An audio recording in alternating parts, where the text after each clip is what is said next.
Hello everyone, आप सभी का इस लेक्चर में बहुत बहुत स्वागत करता हूं। जैसा कि आप देख पा रहे हैं, आज के इस लेक्चर में हम कवर करने वाले हैं क्वांटम नंबर को। और क्वांटम नंबर में टोटल 4 क्वांटम नंबर को कवर करेंगे और इन 4 क्वांटम नंबर के हेल्प से आप बड़े आसानी से एटम्स के बारे में एक एक चीज जान पाएंगे कि एटम में इलेक्ट्रॉन्स कैसे रहते हैं, कहाँ रहते हैं, ये सब कुछ आप जान पाओगे। सो दैट अभी इससे पहले आपने रदरफोर्ड एक्सपेरिमेंट पढ़ा था, उस रदरफोर्ड एक्सपेरिमेंट में आपने देखा कि आपको हर चीज नहीं पता था। अब एक एक चीज नहीं पता था तो उन्होंने सिर्फ न्यूक्लियस के बारे में बताया, एटम के एग्जिस्टेंस के बारे में पूरा बताया कि न्यूक्लियस रहता है बीचों बीच में और इलेक्ट्रॉन चारों तरफ रहता है, बाहर में रहता है। तो किस तरीके से रहता है ये डिटेल में आपको क्वांटम नंबर बताता है। तो चलिए क्वांटम नंबर के हेल्प से हम एक एक करके समझते हैं कि क्या होता है क्वांटम नंबर, कैसे आखिर एटम एग्जिस्ट करता है ना। इलेक्ट्रॉन कहाँ होते हैं, प्रोटॉन कहाँ होते हैं, न्यूट्रॉन कहाँ होते हैं, कैसे बटे हुए होते हैं, ये सब कुछ हम यहाँ पे एक एक करके डिटेल में देखते हैं। तो 4 क्वांटम नंबर में से सबसे पहला क्वांटम नंबर मैं लेना चाहूंगा, that is principal quantum number, और इसी ऑर्डर में आपको भी पढ़ना है, ठीक है। तो ये है अपना principal quantum number. So principal quantum number जो है, सबसे पहले समझने वाली बात यहां पे ये है कि it is indicated by small n, छोटे एन से इसको इंडिकेट किया जाता है ना। उसके बाद यहां पे जो ये थ्योरी जो दिया गया था, ये थ्योरी नील्स बोर के द्वारा दिया गया था। तो आप कह सकते हैं this theory was given by bore, ठीक है। तो ये जो प्रिंसिपल क्वांटम नंबर की थ्योरी थी वो नील्स बोर के द्वारा दिया गया था। इन्होंने क्या क्या बताया था प्रिंसिपल क्वांटम नंबर के बारे में, तो यहां पे इन्होंने प्रिंसिपल क्वांटम नंबर के बारे में सेल के बारे में डिटेल में हमें बताया था, सेल के बारे में डिटेल में बताया था, ठीक है। इसी तरीके से यहां पे जब आप दूसरा पढ़ेंगे तो दूसरा हो जाएगा आपको क्या, azimuthal quantum number, azimuthal quantum number that is indicated by small l and it was given by Sommerfeld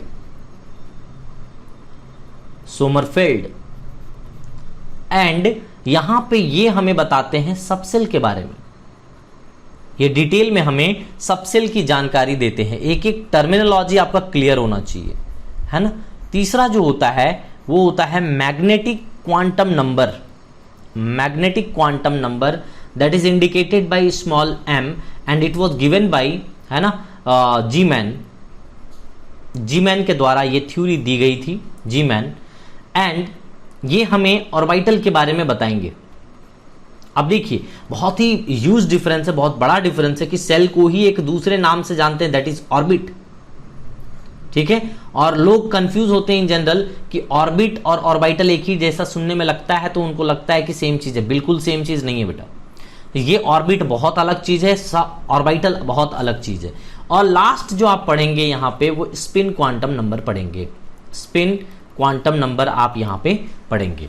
तो spin quantum number indicated by small L, और यहां पे आप देख पाएंगे स्पिन ऑफ इलेक्ट्रॉन को, स्पिन ऑफ इलेक्ट्रॉन को यहां पे देख पाते हैं। तो आप देखिए बड़े इजी तरीके से आपको क्या समझ में आ गया कि यहां पे सेल के अंदर, सेल कह लें या ऑर्बिट कह लें, सबसेल कह लें या फिर आप सब ऑर्बिट कह लें, राइट, दोनों सेम है। ऑर्बिटल यहां पे है ना, उसके बाद स्पिन ऑफ इलेक्ट्रॉन। तो एक्चुअल में आप सबसे पहले सेल के अंदर जाएंगे, स्ट्रक्चर ऐसा होता है, देखिए ये हो गया आपको न्यूक्लियस, ये पहला सेल, दूसरा सेल, तीसरा सेल, फोर्थ सेल, इस तरीके से सेल बना हुआ रहता है। तो आप देखेंगे कि ये सेल है जो 1 2 यहां पे दिया हुआ ना, ये 1 है, ये 2 है, ये 3 है, ये 4 है। जो सर्कल आपको दिख रहा है दैट इज सेल, और यू कैन से ऑर्बिट, ये सर्कुलर फॉर्म में है। अब इसी के अंदर, इस सर्कुलर के अंदर ही सबसेल होता है, यानी कि हम यहां पे कह सकते हैं कि सेल के अंदर सबसेल, सबसेल के अंदर क्या, ऑर्बिटल, एंड ऑर्बिटल के अंदर इलेक्ट्रॉन स्पिन करता रहता है। तो ऐसे चलता है। ये मान लीजिए ये इस तरीके से है कि आपके यहाँ पे लेटर पहुंचाना है, इलेक्ट्रॉन के पास लेटर पहुंचाना है, तो सबसे पहले कोई भी चिट्ठी आती है तो सिटी में आती है। सिटी का मतलब क्या हो गया, सेल के पास आएगा, सबसे पहले सेल के पास आएगा चिट्ठी। उसके बाद सेल के अंदर, सिटी के अंदर जब आ जाता है तो सिटी के अंदर में तब कॉलोनी में पहुंचा दिया जाता है उसको। सो कॉलोनी को पहुंचा दिया जाता है उसके बाद, यानी कि कॉलोनी को ही हम यहाँ सब सेल कह रहे हैं। कॉलोनी के बाद वो चला जाता है अपार्टमेंट में, जिस अपार्टमेंट में वो रहता है उस अपार्टमेंट में चला जाता है वो चिट्ठी, अपार्टमेंट में, और वो अपार्टमेंट में वो आदमी यानी कि वो इलेक्ट्रॉन घूम रहा है, तो यहाँ पे वो आदमी पकड़ा जाता है, उस आदमी को आप चिट्ठी दे करके आ जाते हो। तो ओवरऑल यही देखना होता है यहाँ पे कि पहले सेल दिखेगा, है ना, या तो ऑर्बिट कह लें आप इसको, उसके अंदर है सब सेल। ये 3 डायमेंशनल स्पेस है। ये जो मैं दिखा पा रहा हूँ 2D में ना आपको, ये 2D में जो मैंने दिखाया ये एक्चुअल में 3D है, लेकिन इसीलिए मैं यहाँ पे बोर्ड पे नहीं दिखा पा रहा हूँ आपको 3D में। तो आपको इमेजिन करना है कि सेल नंबर 1 के अंदर भी सब सेल है, सेल नंबर 2 के भी अंदर सब सेल है, उसके अंदर ऑर्बिटल है और ऑर्बिटल के अंदर इलेक्ट्रॉन है। ये आपको 1 बाय 1 पता चलेगा। तो सबसे पहले हम यहाँ पे प्रिंसिपल क्वांटम नंबर को बताने की कोशिश कर रहे हैं। सो नंबर 1 अगर बात करें हम, so first is principal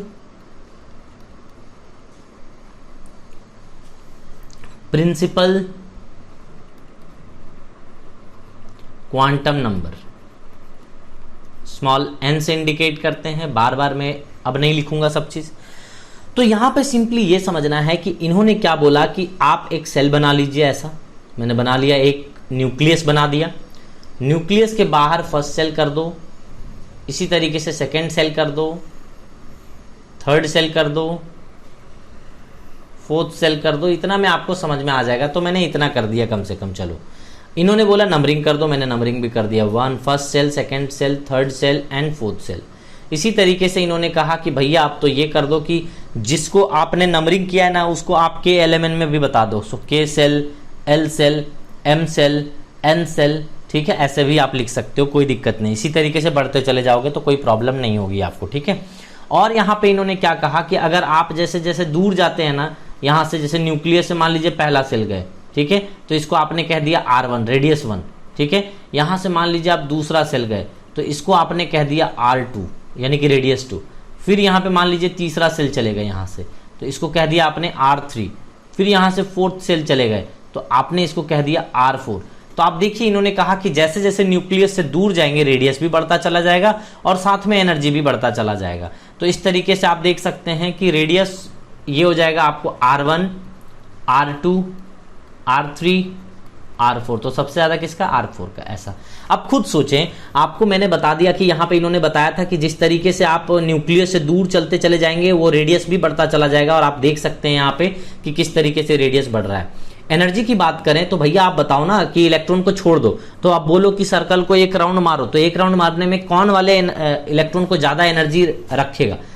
obvious सी बात है, बाहर वाला जो सर्कल है उसको चक्कर लगाने में बहुत ज्यादा एनर्जी लगेगा, है ना। तो बहुत ज्यादा एनर्जी लगेगा क्योंकि बड़ा सर्कल है, तो एनर्जी सबसे ज्यादा किसका रहेगा? इस वाले इलेक्ट्रॉन का रहेगा।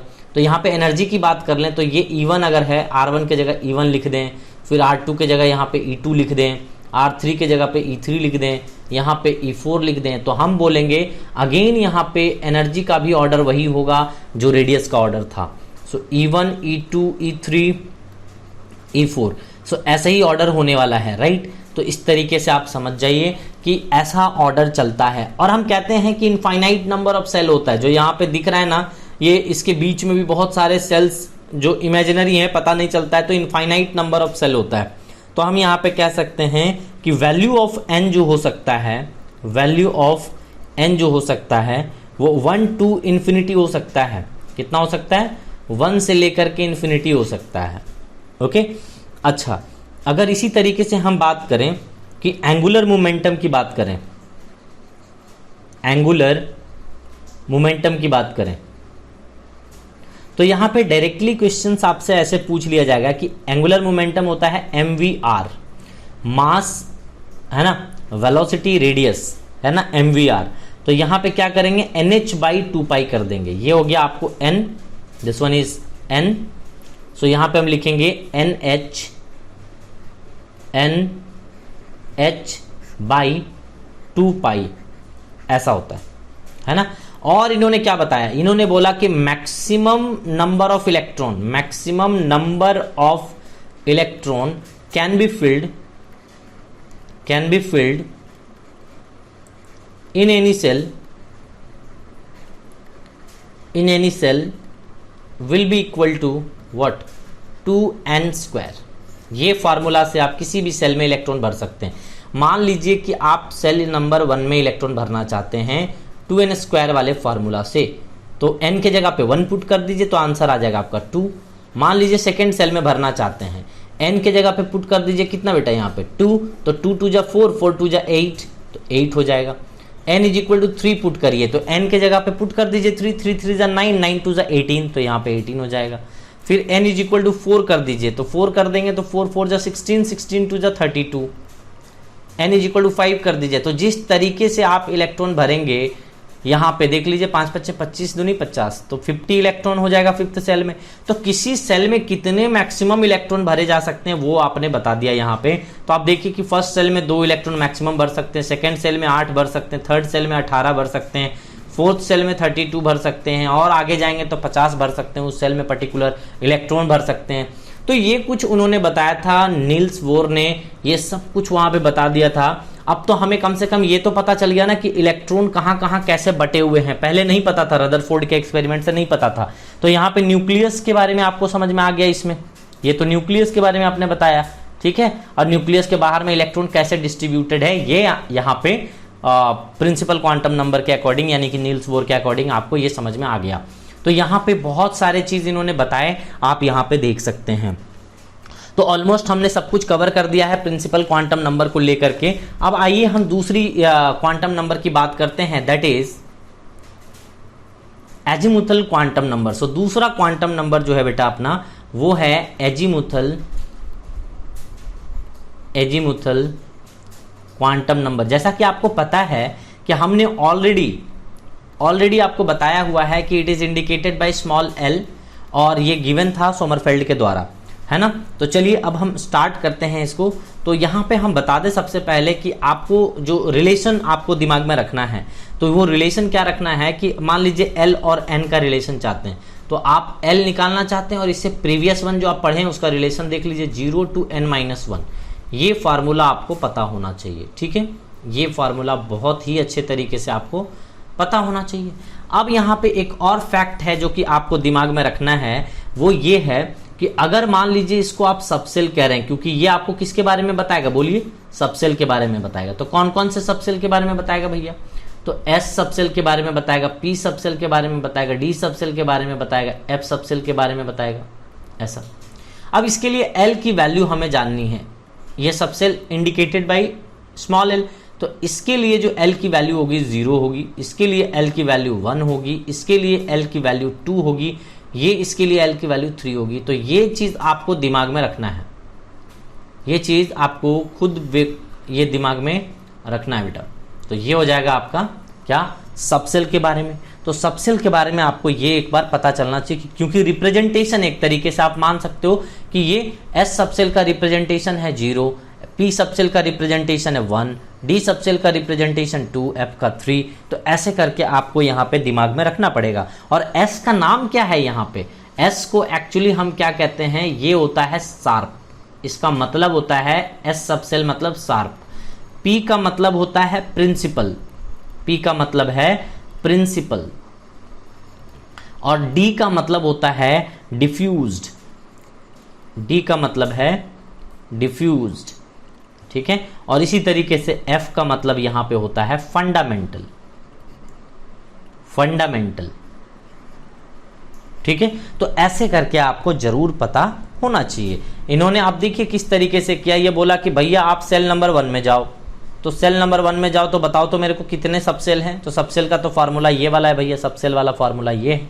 यहाँ पे क्या कीजिए, ये वाला 1n के जगह पे पुट कर दीजिए यहाँ पे, तो कितना हो जाएगा 0 से लेकर के 1 - 1, n के जगह पे कितना रखोगे 1, सो 1 - 1 0, यानी कि l का वैल्यू 0 हो जाएगा। और भैया अगर l का वैल्यू यहाँ पे अगर आपको मान लीजिए कि l का वैल्यू 0 आ गया है ना, यहाँ पे कितना आ गया बेटा, l का वैल्यू 0 आ गया। और 0 आने का मतलब क्या समझ में आया आपको, कि 0 का मतलब होता है S सबसेल, यानी कि अगर फर्स्ट सेल में बात करें तो पहले सेल में सिर्फ और सिर्फ 1s ही पॉसिबल हो पाएगा, 1 के साथ में s, तो 1s पॉसिबल हो पाएगा। n = 2 की बात करें तो 2 की बात करें तो l की वैल्यू कितना लिख पाओगे बेटा, आप देखो यहाँ पे पुट कर दो, n की वैल्यू कितना 2 पुट करो तो 2 - 1, यानी कि 0 to 1, यानी कि यहाँ पे आप लिख सकते हैं 0 to 1, यानी कि 0 और 1 आएगा। तो क्या लिख सकते हो, देखो यहाँ पे ये 2 हो गया और 2 के साथ में एक बार 0 आएगा यानी कि 2s हो जाएगा, और एक बार 2 के साथ में क्या आएगा, इस 2 के साथ में एक बार 1 आएगा, यानी कि ये 1 का मतलब क्या बोलते हैं, देखो p बोलते हैं, तो यहाँ पे 2p आ जाएगा। यानी कि सेकेंड सेल में यही दोनों सबसेल पॉसिबल है, सेकेंड सेल में यही दोनों सबसेल पॉसिबल है बेटा, ठीक है। n इज इक्वल टू 3 में कौन कौन से सबसेल पॉसिबल है, आइए चेक करते हैं। तो l इज इक्वल टू आप यहाँ पे पाएंगे 0, 3 पुट करिए n के जगह पे, यहाँ पे 3 पुट करेंगे तो 3 - 1 यानी कि 2 आएगा। तो 0 से 2, तो 0 से 2 कैसे जाओगे, 0 1 2 ऐसा जाओगे। तो यहाँ पे पुट करो तो यहाँ पे क्या पाओगे, देखो 3 के साथ में अगर आप पुट करते हो 0 तो ये हो जाएगा आपको 3s, 3 के साथ में अगर 1 पुट करते हो तो ये हो जाएगा 3p, 3 के साथ में ये अगर 2 पुट करते हो तो ये हो जाएगा 3d। तो यानी कि थर्ड सेल में कितने सबसेल मिलेंगे, 3 सबसेल मिलेंगे। यानी कि आप यहाँ पे ये भी चीज देख पा रहे हो, जितने सबसेल हैं उतने ही सेल हैं। मजे की बात तो ये है। अब यहाँ पे देखिए l इज इक्वल टू क्या लिखेंगे आप, 4 है तो 4 यानी कि 0 से 3, तो 0 से 3 लिख दो, 0 1 2 3। तो यहाँ पे देख लो कौन कौन सा वैल्यू, ये 2 का मतलब ये, 3 का मतलब ये, तो यहाँ पे लिख देंगे, यहाँ पे क्या इजीली लिख पाएंगे आप 4s 4p 4d and 4f, ऐसे करके आप यहाँ पे इजी तरीके से आप लिख पाएंगे। तो आई थिंक आपको ये क्लियर हो गया होगा कि यहाँ पे कैसे सबसेल मिल रहा है। तो यहाँ पे जितना सेल है बेटा उतना ही सबसेल है। देख लो ये मैंने येलो कलर से सबसेल को दिखाया है, this one is your subshell. तो जो वैल्यू आया है, वैल्यू को हमने बस लिख दिया कैसे, इस तरीके से। देखो यही वैल्यू को हमने लिखा है बेटा, ये वैल्यू आपको पता होना चाहिए कि किसकी कितनी वैल्यू है ना। तो ये हो गया आपको सेल, यहाँ पे ये जो आपने लिखा है ये वाला हो गया आपका क्या, सेल, और ये क्या हो गया, सबसेल, ठीक है। तो ये सेल और सबसेल। अब क्या करना है आगे समझते हैं, ठीक है। आगे ये समझना है कि यहाँ पे पूरी तरीके से आपने देख लिया कि सेल एंड सबसेल के बारे में इस फॉर्मूला के अकॉर्डिंग आपको तो मिल गया, राइट। तो ये एजीमुथल क्वांटम नंबर के बारे में ऑलमोस्ट कंप्लीट हो गया है। अब आइए हम मैग्नेटिक क्वांटम नंबर के बारे में आपको बताएं कि कैसा होता है ना। तो यहाँ पे आपने देख लिया, सबसेल को देख लिया। अब यहाँ पे मैं ऑर्बिटल आपको दिखाता हूँ। सो थर्ड में आपको ऑर्बिटल के बारे में बताया जाता है, आपको पता है। सो थर्ड वाले में क्या बताया जाता है, that is magnetic quantum number, magnetic quantum number. इसमें आपको स्मॉल m से इंडिकेट करना है, और ये आपको बताते हैं डिटेल में ऑर्बिटल के बारे में। पहला वाला सेल के बारे में बताया, दूसरा वाला सबसेल के बारे में बताया, तीसरा वाला ऑर्बिटल के बारे में बता रहा है हमें, ठीक है। तो ऑर्बिटल कैसा होता है, आइए पहले तो एक फार्मूला आपको दिमाग में रख लीजिए। फार्मूला ये होगा कि इस बार आपको m डिटरमाइन करना है। तो m इज इक्वल टू जो लिखेंगे आप, वो लिखेंगे -l से 0 से +l। ये वाला फार्मूला बस आपको पता होना चाहिए। बड़े आसानी से फिर आगे का चीज़ प्रोसीड आप कर लेंगे बड़े इजीली तरीके से। तो यहाँ पे ये फार्मूला आई थिंक आपको पता चल जाएगा। तो देखिए अब क्या करना है आपको, ये सबसेल एक जगह लिख लीजिए आप, है ना। तो सबसेल को इंडिकेट किससे करते हैं, l से, ठीक है। अब कितने, कौन से सबसेल में कितने ऑर्बिटल रहते हैं, ये वाला फार्मूला ऑर्बिटल दे देता है, तो पता चल जाएगा कितने ऑर्बिटल आ रहे हैं, राइट। तो देखिए यहाँ पे मान लीजिए कि s सबसेल दे दिया, s सबसेल दे दिया, तो उसके लिए l का वैल्यू कितना हो जाएगा, 0।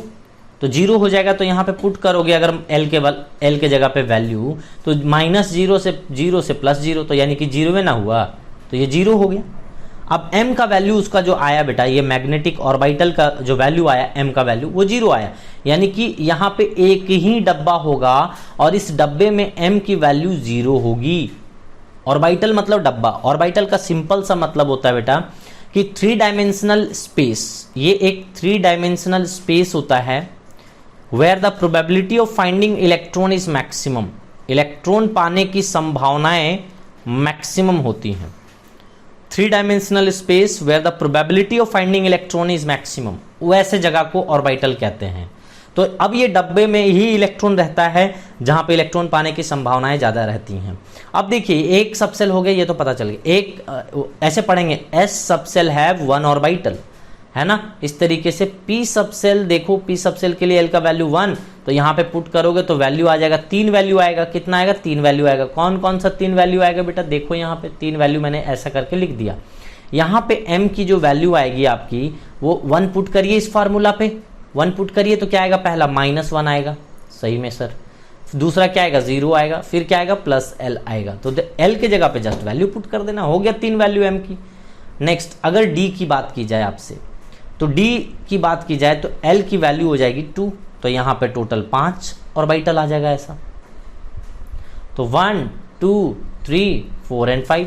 तो m की वैल्यू अगर हम यहाँ पे बोलेंगे कि इस डब्बे का m का वैल्यू बताओ, तो ये हो जाएगा -2, है ना, यानी कि -2 से लेकर के +2 तक जाना है, तो -2 -1 0 +1 +2 हो गया, खत्म बात, कहानी खत्म।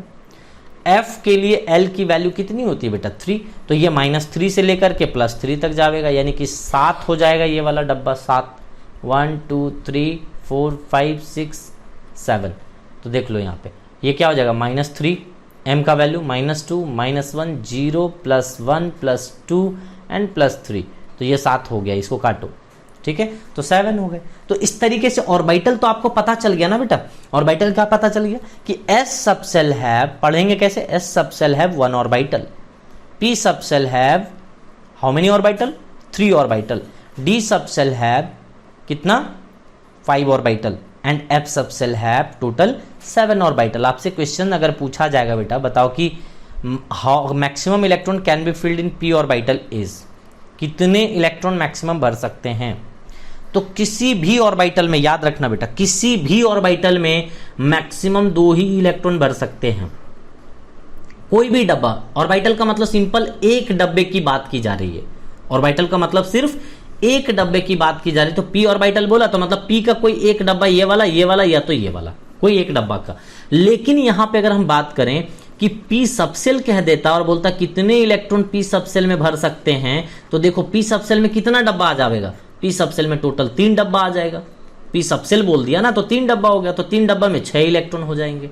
तो ये इस तरीके से घुमा के आपको क्वेश्चन पूछा जा सकता है, तो इसके लिए आपको रेडी रहना चाहिए, राइट। तो यहाँ पे आपको आई थिंक डेफिनेशन समझ में आ गया हो कि ऑर्बिटल किसे कहते हैं और किस तरीके से इसको समझना है ना। सभी ऑर्बिटल का अलग अलग स्ट्रक्चर होता है और उसी अलग अलग स्ट्रक्चर से भी आप बहुत कुछ बता सकते हैं। जैसे मान लीजिए किसी सबसेल में किसी ऑर्बिटल में कितने इलेक्ट्रॉन भर सकते हैं, है ना, maximum number of orbital in any subshell कितना हो सकता है, तो आप फॉर्मूला सिंपली याद रखेंगे 2l+1, 2l+1, इतना से आपको ऑर्बिटल निकल जाएगा, नंबर ऑफ ऑर्बिटल निकल जाएगा।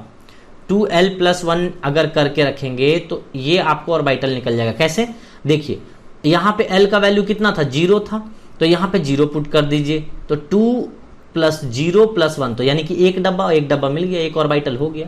अच्छा, l = 1 है तो 1 पुट करो, तो यहाँ पे l के जगह पे तो 2 × 1 और +1 यानी कि कितना हो गया 3। देखो 3 डब्बा मिला, यहाँ पे मिल गया ना।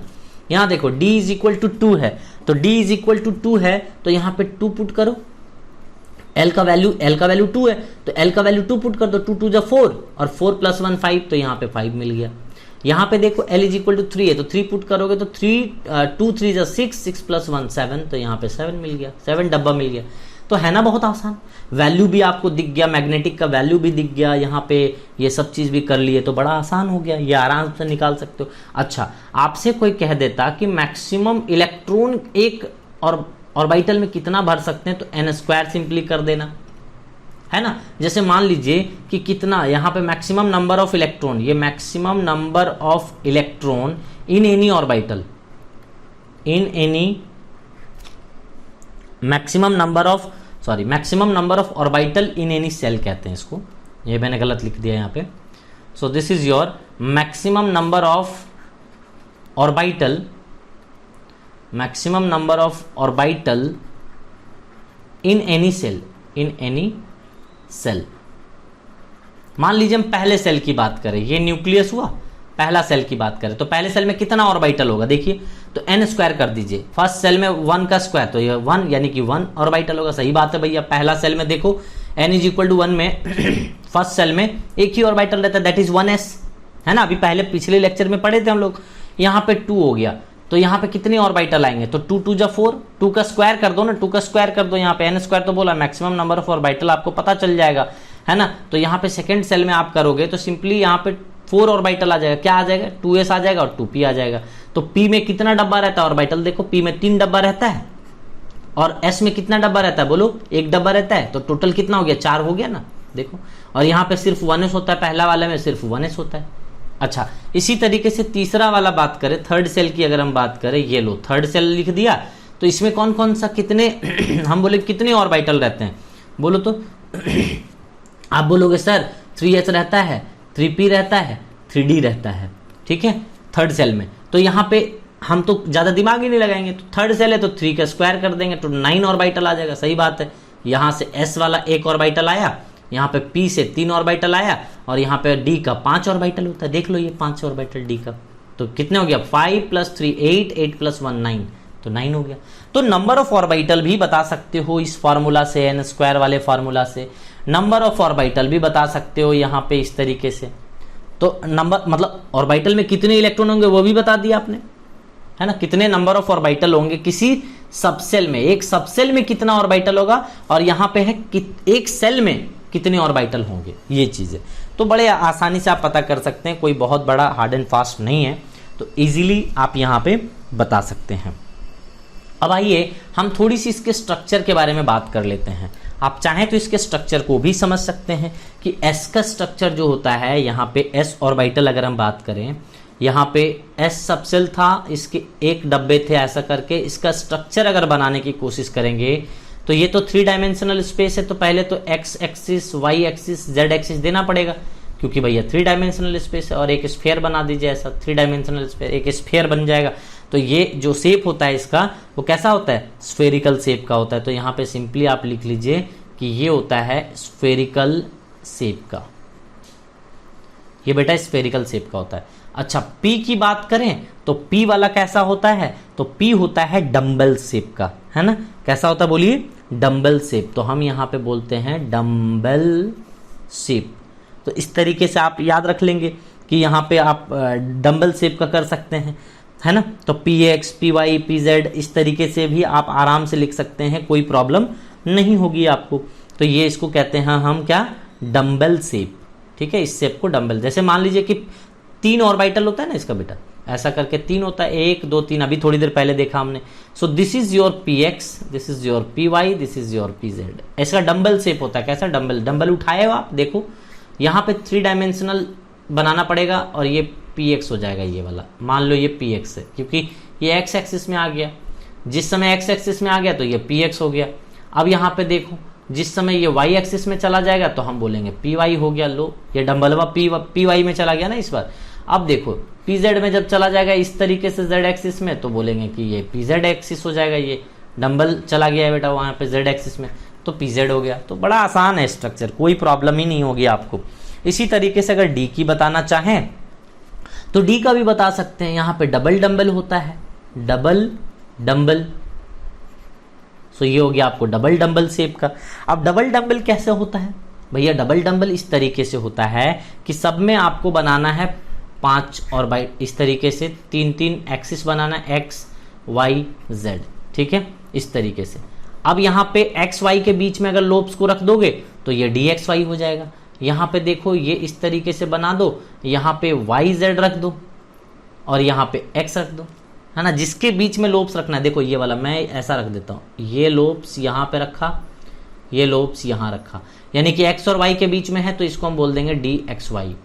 अब यहाँ पे देख लो y और z के बीच में अगर रखेंगे हम इस तरीके से, देखो ये y और z के बीच में हमने सिर्फ यहाँ पे क्या चेंज किया है, ये चेंज कर दिया हमने इसका एक्सिस, ये एक्सिस चेंज कर दिया, देख लो ये वाला चेंज कर दिया है मैंने। जहाँ पे प्लेन चेंज नहीं कर सकता ना, यहाँ पे 2D में कैसे दिखाऊं, तो 2D में ऐसे ही दिखाना पड़ेगा मेरे को। और यहाँ पे देखो ये वाला ऐसा, तो यहाँ पे हम बोलेंगे कि अब एक्स वाई हो गया, y z, this is y z, ये वाई हो गया और जेड। अबर जेड एक्स करते हैं तो जेड एक्स हो जाएगा, फिर यहाँ पे वाई जो बच जाएगा वो यहाँ आ जाएगा, ठीक है। तो यहाँ पे क्या करेंगे, फिर से वही वाला बन जाएगा, तो ये वाला ऐसा बन जाएगा। इसी तरीके से घुमाते घुमाते घुमाते घुमाते ये बन जाएगा आपका क्या, डी एक्स जेड या जेड एक्स जो भी कह लें। तो इस तरीके से अब एक्सिस में बनाइए तो ये हो जाएगा आपको d x square minus y square. इसका जब ग्राफ बनाते हैं तो कुछ ऐसा आता है, ये आपको एक्चुअल में याद ही रखना पड़ेगा एक तरीके से, आप समझिए तो ये डबल डंबल होता है ना बेटा, डबल डंबल तो ऐसे ही होता है, एक डंबल ऐसा एक डंबल ऐसा, डबल डंबल है, सब जगह डबल डंबल है, देख लो। अब ये एक और होता है क्या, डीजेड स्क्वायर, ये 5 होते बेटा डीजेड स्क्वायर, तो ये डीजेड स्क्वायर ऐसा दिखता है आपको इस तरीके से। तो ये इलेक्ट्रॉन क्लाउड घूम रहा है, ये इलेक्ट्रॉन क्लाउड है, और ऊपर से ये जेड एक्सिस में ऐसा हो जाएगा, तो ये जेड एक्सिस हो जाएगा, ठीक है। तो इस तरीके से आप यहाँ पे बड़े आसानी से समझ सकते हैं बेटा कि इसका कैसा स्ट्रक्चर होगा, ठीक है। ये 3 डायमेंशनल स्पेस है, सब जगह 3 डायमेंशनल स्पेस हमने बना दिया, और आई थिंक आपको ये पूरा का पूरा क्लियर हो गया होगा। और एफ वाला तो पूछा नहीं जाता, बट फिर भी मैं सिर्फ लिख देता हूं कि एफ का कौन कौन सा होता है ना। तो एफ का आपको याद करने के लिए मैं बता दूं कि सबसे पहले आप लिखिए क्या, एफ, जैसे एफ लिखेंगे यहाँ पे एफ एक्स, है ना, Z square, F x Z square, फिर क्या होता है F x Z square, sorry यहाँ पे मैंने ये x हो गया, ये इस बार y रख देते हैं, यहाँ पे y रख दो, ठीक है, y। उसके बाद क्या करोगे, फिर इस जगह पे आप क्या कर रहे हो, एक बार x रखे, एक बार y रखे, एक बार z रख दो यहाँ पे, तो क्या हो जाएगा बोलो, z रखोगे तो क्या हो जाएगा, z क्यू हो जाएगा। एक बार x रखे, एक बार y रखे, एक बार z रखो, तो z क्यू हो गया। अब next f x square minus y square, ऐसा वाला होता है। फिर यहाँ पे x के जगह पे पुट करते जाओ वाई जेड, तो f y x square minus y square. ये आपको कुछ उतना टेंशन लेना नहीं है, जस्ट दिमाग में रखना है इसको, ठीक है, कि ऐसा होता है। लॉजिकली मैं बता दे रहा हूं तो दिमाग में रह जाएगा, कोई दिक्कत है नहीं वैसा। तो एफ जेड और x square minus y square, और लास्ट में आपको बस एक एफ एक्स वाई जेड याद रख लेना है, हो गया। कुछ लॉजिकली आपको याद करना ही नहीं पड़ा, सिंपली हो गया सब। देख लो 7 यहाँ पे 7 डब्बा का ये नाम है, बस ये नोटेशन है 7 डब्बा का। ये 7 डब्बा जो बनाते हो ना, 3 4 5 6 और एक साथ, ये उसका 1 by 1 नोटेशन है। ये ऐसा इस तरीके से इसका नोटेशन है, और कोई बात नहीं है, ठीक है। तो ऐसा करके सारे के सारे ऑर्बिटल जो होते हैं ना बेटा, वो डीजेनरेट ऑर्बिटल होते हैं, यानी कि ये ऑर्बिटल जो है वो डीजेनरेट है, डीजेनरेट ऑर्बिटल है, डीजेनरेट ऑर्बिटल है। कहने का मतलब होता है, इसका मतलब होता है इक्वल एनर्जी वाला, इक्वल एनर्जी वाला, ठीक है। सो इक्वल एनर्जी मतलब यहाँ के सब का सब डब्बा का एनर्जी क्या है, सेम है। मान लो यहाँ पे एस वाला ले लिए, तो एस तो एक ही है, तो ये तो इक्वल रहेगा ही। मान लीजिए कि पी ले लिया, तो पी तीनों का अभी जब खाली है, इलेक्ट्रॉन नहीं भरा है, तो ये डीजेनरेट ऑर्बिटल हम बोलेंगे इसको। क्या बोलेंगे, डीजेनरेट ऑर्बिटल, यानी कि सब एनर्जी, सब ऑर्बिटल का, सब डब्बा का एनर्जी क्या है, सेम है ना। फिर यहाँ पे डी के लिए भी बोल सकते हैं यहाँ पे कि डी के लिए भी ये डीजेनरेट ऑर्बिटल है। ये 5 degenerate orbital, D subshell have 5 degenerate orbital, यानी कि पांचों के पांचों इक्वल एनर्जी वाले हैं, ऐसा हम कह सकते हैं। तो आई थिंक मैंने जितना भी चीज था ये सब कुछ मैंने आपको बता दिया। अब सिंपली आप याद रख सकते हैं, एक अगर याद रखें, total number of orbital in any shell, है ना, n स्क्वायर ऑलरेडी बता रखा हूं आपको।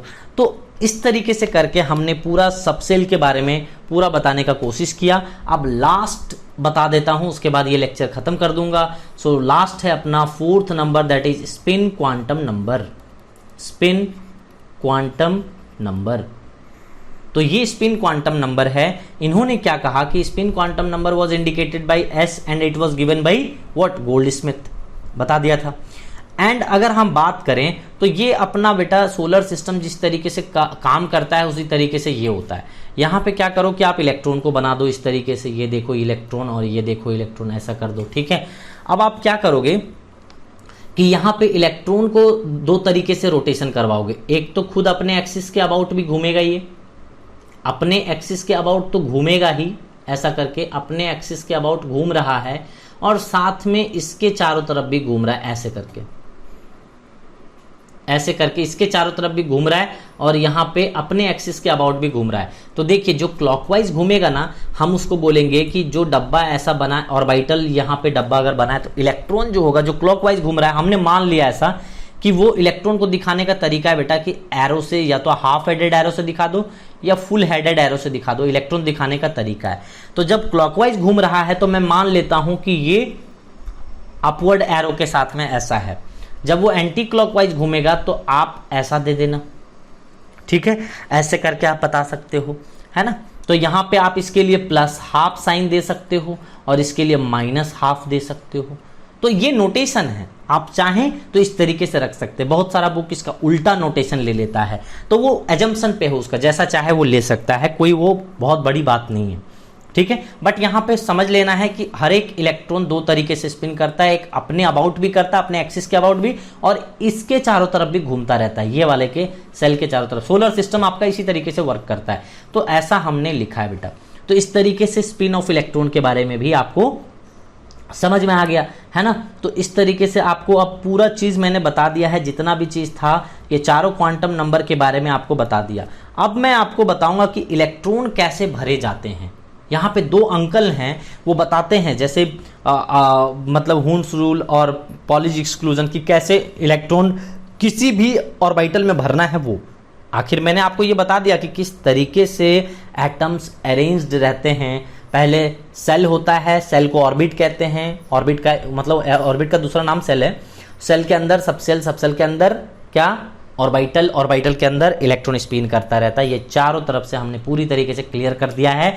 सो इस लेक्चर में इतने ही रखते हैं और मिलते हैं अगले लेक्चर में, और इलेक्ट्रॉनिक कॉन्फ़िगरेशन बड़े अच्छे तरीके से हम वहाँ पे लिखना सीखेंगे। तब तक के लिए धन्यवाद।